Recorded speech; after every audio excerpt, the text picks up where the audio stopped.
أما بعد فأعوذ بالله من الشيطان الرجيم بسم الله الرحمن الرحيم لا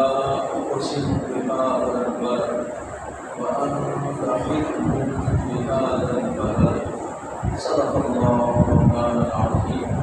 وبلغنا رسوله النبي الكريم الأمين ونحن على ذلك من الشاهدين والشاكرين والحمد لله رب العالمين. عزیزان محترم، ہر عقل و شعور اور سمجھ بوجھ رکھنے والا شخص یہ بات جانتا ہے کسی بھی مکان کی اہمیت اس کے مکین کی وجہ سے ہوتی ہے. کسی جگہ کو اگر کوئی فضیلت یا کسی مقام کو اگر کوئی مرتبہ اور عظمت یا بلندی حاصل ہوتی ہے تو وہ صاحب مکان کی وجہ سے ہوتی ہے کہ اس کے اندر کس پائے کا شخص رہتا ہے. اس لیے ایک مثال مشہور ہے، شرف المکان بالمکین. اس جگہ کی عزت اور عظمت اور وقار کا اندازہ لگانا ہو تو وہاں جو رہتا ہے جو مکین ہے آپ اس کو دیکھیں. یہ جو قرآن کی آیت میں نے پڑھی ہے لا اقسم بهذا البلد، رب کریم جل وعلا سورہ بلد کی ابتدائی آیات میں قسم کا بھی فرما رہے ہیں. میں اس شہر کی بلد کی یعنی شہر مکہ کی قسم کھاتا ہوں. کیوں قسم کھاتا ہوں؟ وَأَنْتَ حِلٌّ بِهَذَا الْبَلَدِ، اے محبوب اس شہر میں آپ رہتے ہیں. اب آپ بھول جائیں عظمت مکہ کی بہت ہیں. سینکڑوں انبیاء کرام وہاں پر موجود آئے، ان کے قدم لگے، ان کی قبریں مطاف کے اندر موجود ہیں. 300 سے زائد انبیاء کرام وہاں موجود ہیں. مقام ابراہیم ہے، خطیب ہے، کعبہ ہے، زمزم ہے، صفا مروا ہے. یہ سارے احترام اپنی جگہ، لیکن اللہ کو یہ بات پسند آئی کہ شہر مکہ کا سب سے بڑا شرف اگر ہے تو یہ وَأَنْتَ حِلٌّ بِهَذَا الْبَلَدِ، اے محبوب آپ اس شہر میں رہتے. یعنی اس کی عزت اور عظمت تو آپ کی وجہ سے ہے. تو اب رسول اللہ صلی اللہ علیہ وسلم مکہ مکرمہ کو چھوڑ کر کہاں تشریف لے گئے؟ مدینہ المنورہ. اب جب آپ مدینہ منورہ میں تشریف لے گئے تو یہ محبوب جہاں تشریف لے جائیں گے اسے عزت و عظمت عطا ہوگا. پہلے مکہ سب سے عظمت والا شہر تھا. اب علماء کا اتفاق ہے کہ رسول اللہ صلی اللہ علیہ وسلم کے روضہ اطہر کی وجہ سے اب مدینہ منورہ سب سے افضل جگہ ہے زمین پر. ایک بات. دوسری بات یہ کہ نبی صلی اللہ علیہ وسلم نے ارشاد فرمایا من زار قبری وجبت له شفاعتی، کہ جس نے میری قبر کی زیارت کی مجھ پر اس کی شفاعت والے ہو. اسے نہیں معلوم کہ وہ کیوں آیا ہے، اس کی حالت کیا ہے، ضرورت کیا ہے، بس جو بھی میری قبر پر آئے گا میری وفات کے بعد تو مجھ پر لازم ہے کہ میں اس کی شفاعت کروں. یہ سب سے بڑا انعام ہے رسول اللہ صلی اللہ علیہ وسلم کے روضہ اطہر پر جانے کا. اس لیے جب حج کرنے جائیں تو آپ صلی اللہ علیہ وسلم نے ارشاد فرمایا جو حج کو آئے اور میری زیارت کے لیے نہ آئے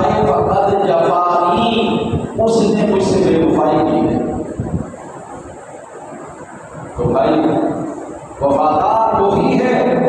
جو مکہ میں جائے تو پلٹ کر رسول اللہ صلی اللہ علیہ وسلم کی بارگاہ میں حاضری دے، ورنہ عشاق کا کہنا تو یہ ہے کہ قرآن میں اللہ نے فرمایا وَلَوْ أَنَّهُمْ إِذْ ظَلَمُوا أَنفُسَهُمْ جَاءُوكَ فَاسْتَغْفَرُوا اللَّهَ وَاسْتَغْفَرَ لَهُمُ الرَّسُولُ لَوَجَدُوا اللَّهَ تَوَّابًا رَحِيمًا۔ اللہ نے فرمایا اور جب وہ لوگ اپنی جان پر ظلم کر لیں تو اے محبوب وہ آپ کے پاس آ جائیں، اللہ سے توبہ کریں، رسولوں کی مغفرت کی سفارش کر دیں تو اللہ کو توبہ قبول کرنے والا پائے۔ جو عشاق ہیں وہ حج میں بھی جائیں تو پہلے مدینہ جاتے ہیں، وہ کہتے ہیں قرآن کے اندر کہا پہلے آپ کے پاس آ جائیں، یہاں سے گناہ چھڑ جائیں، توبہ قبول ہو جائے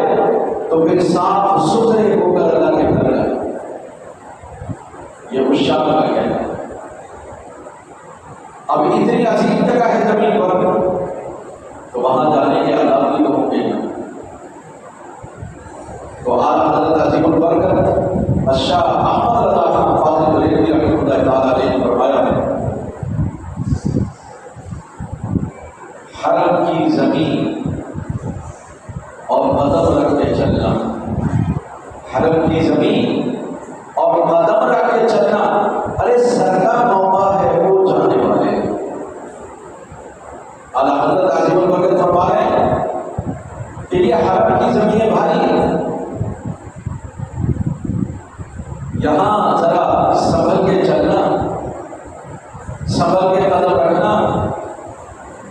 اس لیے کہ یہاں تو سر کے بل چل کے جانا چاہیے۔ موقع تو ایسا ہے کہ سر کے بل چل کے جائیں، چلے تو اگر پیدل بھی چل رہا ہے تو ذرا سنبھل کے چلنا۔ یہ جو ہے نا سر کا موقع ہے، ارے وہ جانے والے آپ کہیں گے کہ شاید یہ صرف باتیں ہیں، نہیں۔ سیدنا سلیمان علیہ السلام جب کعبہ مکرمہ معظمہ کا طواف کر کے اپنے لشکر کے ساتھ تخت پر سوار ہو کر ہوا میں جا رہے تھے تو مدینہ منورہ کی سرزمین آئی تو آپ تخت سے اتر کر پیدل چلے۔ ابھی اس شہر میں میرے سرکار کا جلوہ نہیں ہوا تھا، لیکن وہ پیغمبر ہیں، وہ جانتے ہیں کہ ایک آخری پیغمبر یہاں آئے گا جس کا تذکرہ زبور میں موجود ہے۔ تو ادب اور احترام یہ ہے کہ اپنا وہ جو ہوا میں اڑنے والا تخت تھا اس کو نیچے اتارا، پیدل چلنے لگے کہ یہ محبوب خدا صلی اللہ علیہ وسلم کا شہر ہے۔ ارے سر کا موقع ہے وہ جانے والے، یہ احترام ہے، یہ عظمت ہے میرے نبی صلی اللہ علیہ وسلم۔ اور آپ اس سلسلے میں امام مالک رحمۃ اللہ تعالیٰ علیہ کا عمل ملاحظہ فرمائیں۔ امام ابن حمام فتح القدیر میں لکھتے ہیں کان مالک لا یرکب فی طرق المدینہ وکان یقول واستحیی من اللہ تعالی اذروا تربۃ تربۃ فیہا رسول اللہ صلی اللہ علیہ وسلم بحافر الدابۃ۔ امام مالک رحمۃ اللہ تعالی علیہ مدینہ منورہ میں سواری پر سوار نہیں ہوتے تھے اور یہ فرمایا کرتے تھے یار مجھے اللہ سے حیا آتی ہے کہ اس مقدس سرزمین کو میں اپنی سواری کے پاؤں سے رو دوں جس میں مصطفیٰ کریم صلی اللہ علیہ وسلم آرام فرما ہے، میں ایسا نہیں کر سکتا۔ اور یہ امام مالک رحمۃ اللہ تعالیٰ علیہ کہ مدینہ سے باہر نہیں جاتے تھے کہ خدا خاصا باہر جا تو موت آ جائے، تو وہ کہتے تھے مجھے موت مدینہ میں آنی ہے۔ سیدنا عمر بن خطاب فاروق اعظم رضی اللہ تعالیٰ عنہ ہمیشہ یہ دعا فرمایا کرتے تھے اللہم ارزقنی شہادۃ فی سبیلک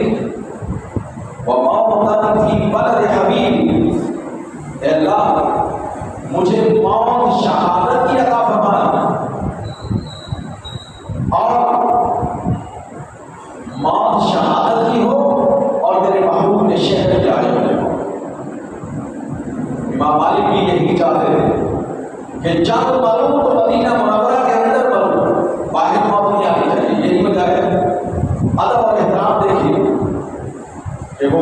غور و فراز کے لیے بھی شہر مدینہ کا ایک باہر جاتے تھے، شہر سے باہر نکل جاتے، ساری زندگی گزارتے مدینہ منورہ میں، اور غور و فراز کے لیے مدینہ منورہ سے شہر سے باہر دور تشریف لے جاتے۔ کیا ہے؟ رسول اللہ صلی اللہ علیہ وسلم کا حضرت ابو الفضل جوہری رحمۃ اللہ علیہ جب مدینہ منورہ میں روضہ اطہر کے لیے حاضر ہوئے تو مدینہ منورہ کی آبادی کے قریب آتے ہی سواری سے اتر گئے اور پیدل چلنا شروع کر دیا۔ آپ روتے جاتے تھے اور یہ اشعار پڑھتے جاتے تھے، وَلَمَّا رَأَيْنَا رَسْمٌ مَنْ لَمْ يَدَعْ لَنَا فَوَالُ الْعِرْفَانِ الرَّسُولِ وَلَا لُبًّا نَزَلْنَا عَنِ الْأَكْوَارِ نَمْشِي كَرَامًا لِمَنْ بَانَ عَنْهُ أَنْ نَرْمَى بِهِ نُرْبًا۔ فرماتے جب ہم نے اس عظیم ہستی کے شہر مبارک کو، مقدس نشانات کو دیکھا، یعنی دور سے دیکھا کہ شہر مدینہ آ رہا ہے، تو جس ہستی کے عشق نے ہمارے دل کو ان نشانات کی طرف متوجہ کیا ہے اور دماغ کو بھی اس طرف متوجہ کیا ہے، تو بس ہم اپنی سواریوں سے اتر پڑے ہیں، اس احترام میں اور پیدل چلنا شروع کر دیا ہے، کیونکہ یہاں پر سواریوں کا حاضر ہونا خلاف ادب ہے، یہاں پر سواریوں کا حاضر ہونا خلاف ادب ہے۔ ایک بہت بڑے ترک رہنما سلطنت عثمانیہ کے وارث سلطان عبد الحمید خان کا نام آپ نے سنا ہوگا، انہوں نے حکم دیا جب ریلوے لائن مدینہ منورہ کے قریب سے گزرے تو کہا 20 میل دور سے گزارنا شہر نہیں، تاکہ شہر میں شور کی آواز نہ آئے، اور جب کام کرے مزدور تو انہوں نے کہا، حکم جاری کیا کہ مزدور اپنے ہتھوڑے پر کپڑا باندھ لیں، اس کی آواز پیدا ہوگی اور وہ مدینہ شہر میں جائے گی، اور یہ آداب کے خلاف ہے۔ اب آپ اندازہ کر سکتے ہیں کہ ہمارے اکابرین اسلاف نے مدینہ منورہ کا ادب کتنا کیا ہے۔ آخری بات، ایک دفعہ ایسا ہوا 1982 کی بات ہے، شاہ فہد کا دور تھا، مدینہ منورہ کے لوگ سو رہے تھے، اچانک تہجد کے وقت زوردار اشارہ باری ہونے لگی، اتنے بڑے بڑے اولے پڑنے لگے، اور مارتے مارتے جتنے اولے بڑے بڑے اولے پڑنے لگے، جب فجر کی اذان ہوئی تو زیادہ باری ہو گئی، انتظامیہ کو بڑی فکر ہوئی، انہوں نے غور فکر کیا کہ کیا کوئی نقصان ہوا ہے یا کہاں کہاں ہوئی ہے اور کیسا وجہ سے نقصان کا جائزہ لیا جائے، تو انہیں یہ بات سامنے آئی کہ مسجد نبوی کے ترقیاتی کام جاری تھے اس وقت، اور وہ جو کمپنی کام کر رہی تھی اس کے جو مزدور تھے نا، وہ نماز کے وقت نیچے نہیں اترتے تھے کریوں سے، آپ نے دیکھا ہوگا حرم میں بھی کرینے لگی تو اسی خود نہیں کرے کام کر رہی، وہ مزدور اترتے نہیں تھے، وہاں بیٹھے بیٹھے سگریٹ پیتے تھے اور نیچے مسجد میں نماز ہو رہی ہوتی، تو رب العالمین جل وعلا کو اس بے ادبی پر جلال آ گیا اور اللہ تعالیٰ نے خوب زیادہ باری کی، جس کی وجہ سے یہ اشارہ ہو گیا، نقصان پہنچا گاڑیوں کو، اشیاء کو نقصان پہنچا، لیکن مزدور بچ گئے، لیکن پیغام یہ دے دیا گیا کہ میرے محبوب کے شہر میں نماز ہو رہی ہو، آزاد ہو رہی ہو، اور تم ٹرینوں میں بیٹھ کر تم سگریٹ پیو، بے ادبی کرو گے۔ آج ہمیں سوچنا چاہیے، یہ مساجد اللہ کے گھر ہیں، انہیں ہم نے اور آپ نے آباد کرنا، یہ جو آزاد ہو رہی ہے یہ میرے رسول صلی اللہ علیہ وسلم نے ایجاد کیے، اور آپ صلی اللہ علیہ